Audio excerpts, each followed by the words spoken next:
guys! Welcome to my vlog! For today's video, tuturuan ko naman kayo kung paano gumawa ng tuna kimbap. Tara, at panoorin nyo kung paano ko itong gawin. Let's go! So ito guys, ang ating mga ingredients na gagamitin. So ito na guys ang sesame seeds, mayonnaise, Perilla sesame leaves, ground black pepper,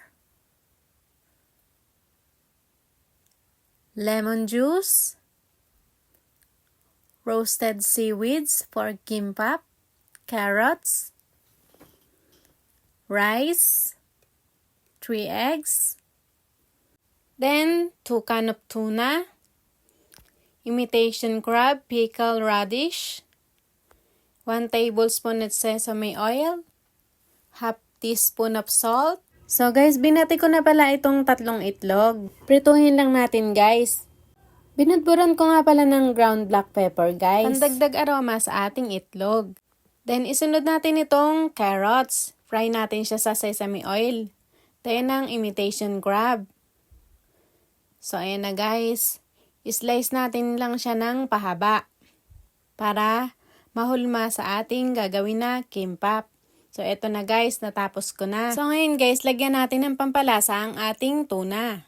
Lagyan natin ng mayonnaise, lemon juice.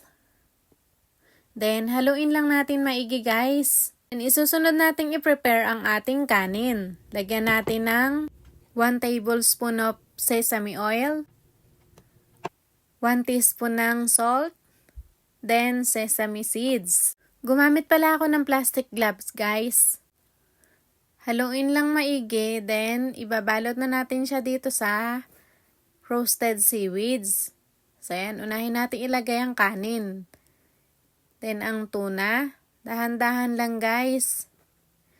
Then isusunod natin ang perilla sesame leaves. So, ayan. Mas gusto ko yung dahon na to guys. Lalo na sa sanggupsal, ang sarap niya. Then, itong imitation crab, pickled radish. Then, syempre, ang itlog. Dahil marami tayong napritong itlog, 2 ang inilagay ko guys. Then, lagyan na natin itong carrots. So, ayan guys. Iro-roll na natin. So, ayan. Dahan-dahanin lang guys, then medyo higpitan lang hawak para maplat yung kanin niya sa loob. So ayan, perfect! Diba? Bali manipis lang ang paglagay natin ng kanin guys para sakto lang kapag iniroll natin ng roasted seaweeds. Sakto lang dun sa mga inilagay nating ingredients. Hindi siya sasabog. So, ayan, i-roll lang natin ulit. Napakadali lang pala gawin ito, guys. Hindi mo na kailangan maggisa or maglagay ng marami pang sangkap. Magandang partner nito, guys, pag gusto nyo ng may sabaw, yung ramyun. Kahit anong klaseng noodles, guys, masarap partner nito. As in, busog ka talaga. Kita nyo naman, sahog pa lang, busog ka na. Pwede nating balutin yan sa aluminum foil guys para alam nyo naman kapag isa-sharon. Uso sa atin yan guys. So slice lang natin guys para ready to eat na. Thank you for watching guys!